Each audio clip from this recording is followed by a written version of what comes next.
Merci Monsieur le Président. Bonjour Monsieur le Ministre. Dans son étude mensuelle du mois de janvier, Testachat constate, en se basant sur un échantillon de 3000 produits issus de 7 chaînes de magasins, que l'inflation est en baisse pour la première fois depuis plus d'un an. Alors, bien entendu, c'est un signal positif, mais qui ne règle toutefois pas tout, et loin de là, à commencer par le différentiel énorme que nous constatons entre les prix pratiqués dans nos supermarchés et les prix pratiqués dans les supermarchés de nos voisins.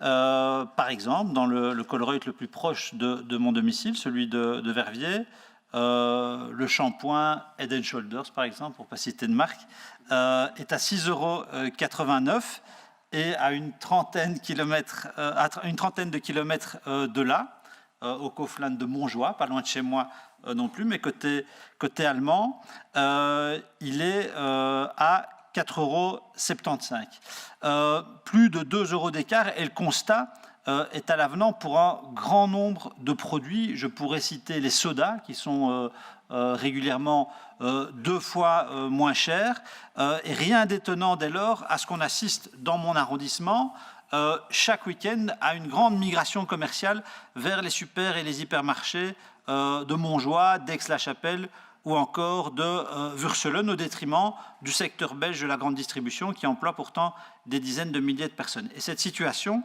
se retrouve bien entendu dans chaque région frontalière de notre petit pays.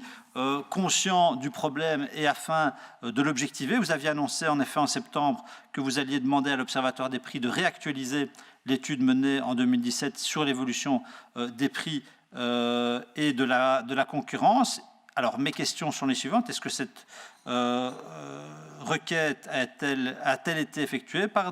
L'Observatoire a-t-il pu obtenir des résultats? Dans l'affirmative, quels sont-ils? Plus particulièrement, quelles sont les explications avancées dans le cas de l'Allemagne, qui est vraiment flagrant, c'est impressionnant sur les céréales, sur les sodas, comme je le disais, sur toute une série d'autres produits. On est parfois 2 à 3 fois moins cher que chez nous. Et puis, quelles sont les mesures qui pourraient être prises sur base de ce constat? Est-ce que, par exemple, en effet, un blocage des prix est-il envisageable pour certaines denrées, certains produits? Voilà, je vous remercie. Merci, M. Benachour. Oui, merci, Monsieur le Président. Merci, Monsieur le Ministre. Donc, très bien, deuxième semestre 2023, avec une préférence pour le début du semestre. Moi, je me réjouis vraiment de découvrir le contenu de cette étude, parce que j'aimerais vraiment comprendre quel est le mécanisme de formation des prix dans la grande distribution. Parce que, sincèrement, je suis à 20 minutes ou à 30 minutes de la frontière allemande, je suis à 20 minutes, 30 minutes de la frontière hollandaise.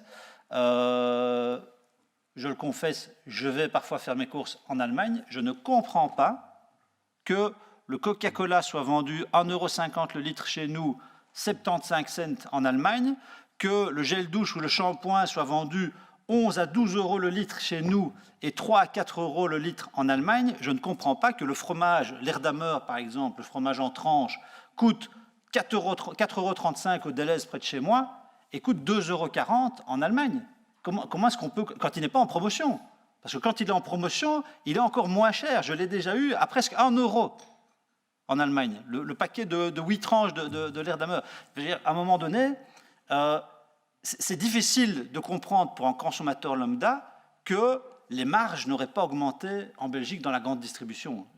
Ou alors, vraiment, qu'on m'explique comment les prix se forment dans la grande distribution chez nous. Donc, vraiment, rendez-vous dans le courant de cette année-ci pour découvrir le contenu de cette étude. Et puis, je l'espère, prendre les mesures qui seront adaptées à la situation de la grande distribution en Belgique. Parce que, sincèrement, il y a quand même il y a des phénomènes qui sont très interpellants. Voilà, merci en tout cas pour le travail que vous faites.